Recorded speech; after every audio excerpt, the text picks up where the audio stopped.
其实我现在就已经到成都了。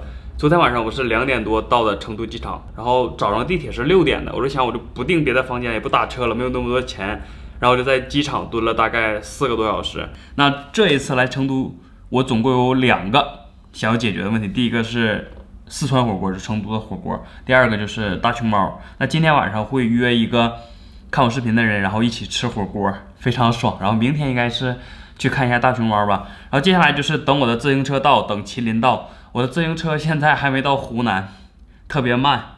我不知道麒麟到的时候，我的自行车能不能到，这是一个问题。然后我这一次应该还是和麒麟一起走，这点应该是已经确定的。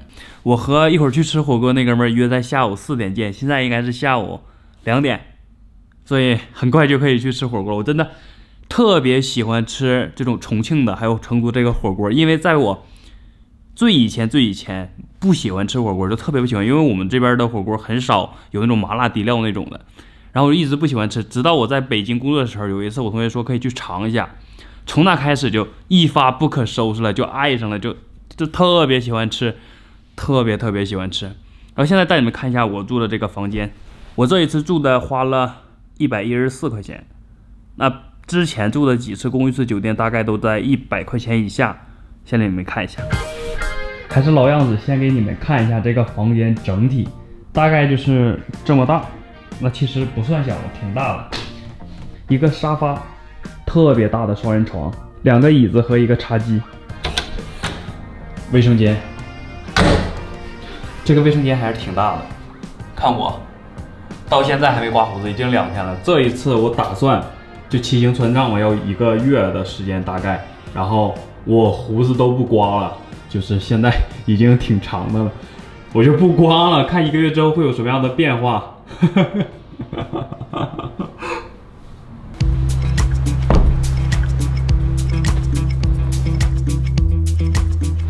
今天上午来我酒店的时候，就在一路上看见冰粉凉糕，我想尝一下，先来一个凉糕吧，冰粉，先来一个冰粉，帮我来一个水果的冰粉，然后那个凉面锅盔，来2个。Later， 我把这2个东西都拿回来了，一个是水果冰粉，说实话，我就第一下没想到是啥，就是这么大一份，这一份只要8块钱，特别大一份。然后这边的这个是锅盔，什么？凉面锅盔。这是凉面锅盔，其实我觉得就像一个肉夹馍，然后中间放点凉面，大概是这样，给你们看一下。我一定要尝一下，那哥们跟我说你要趁热吃才好吃。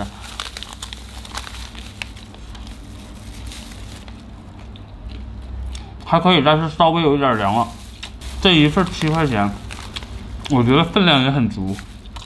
我点的这个不能用好吃来形容，就是正常，就是没啥太大特色，就正常。外边这个锅盔特别脆，你们可以看得见，这桌上都被我弄到这个渣了，就太脆了。这个，现在咱来尝一下这个，这是我比较期待的啊，水果冰粉，它这一碗真的特别的大，现在看上去感觉它是果冻，看上去它像果冻，然后上面给我放了一点西瓜，然后还有蒜，这好像是蒜，应该是还有蒜，还有葡萄干。没什么别的水果，这一份8块钱，然后特别凉。我尝一下啊，我不知道这个是不是蒜，我先尝一下这个东西。要放蒜的话，这个我就觉得属于黑暗料理了吧？这个啊，不是蒜，这个是花生碎。我说放蒜，那不黑暗料理了吗？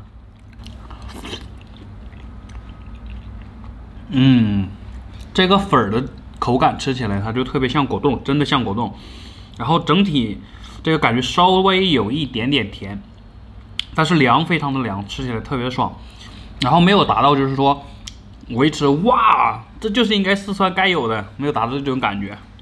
哦，在最下面它是给放了冰沙，我说怎么可以一直这么冰啊？它放了冰沙的。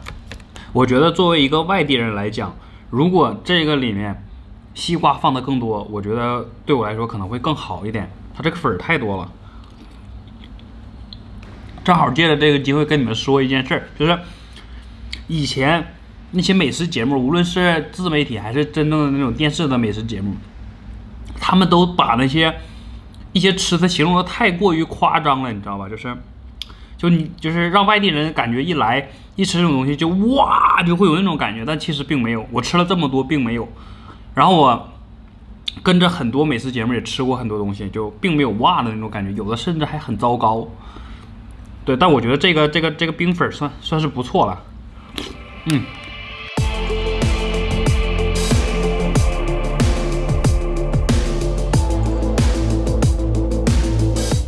吃完了这些东西之后，不知不觉就到了我和看我视频的那个人约定的时间，又要去吃火锅了，内心抑制不住的爽啊！这次和我一起去吃火锅的这个人，他是成都本地人，然后他今天要带我去吃的火锅是一家比较有成都特色的火锅店。在路上他跟我说，如果你想要在成都吃到一家比较有特色的火锅店，一定要去那种巷子里面或者是胡同串子里面找那种火锅店，他已经把他的桌子摆到外面的那一种。他跟我说，一般这种火锅店的味道都不会太差，而且他们都没有被商业化的太严重。那我们今天去吃的这家就完全符合他所说的这些东西。现在没位置，排号，稍等一下。好。你过去了，不用排了，我知道。A few inches later. 这是中辣的啊！中辣。我们点的锅底是中辣的，但我一看这么多辣椒，我当时整个人有点懵。我们点脑花了吗？这是脑花吗？哎，老花。点了吗？我们是不是没点脑花啊？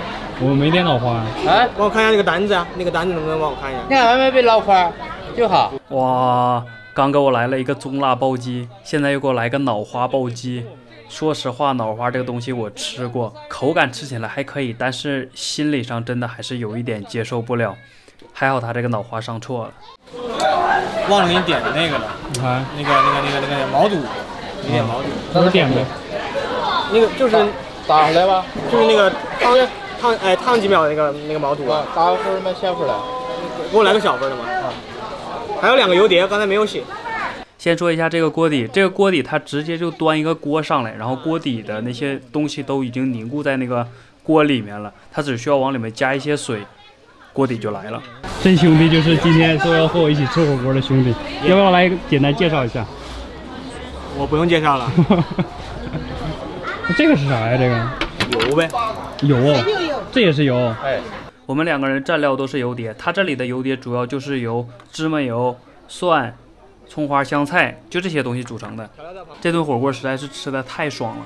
在吃这顿火锅的时候，唯一有一点我比较好奇的就是，在他们的这个菜单里面，它是没有那种机器切的那种羊肉片儿，就是我们吃的那种高钙羊肉那种，它这里只有手切羊肉、手切牛肉的这种肉片儿。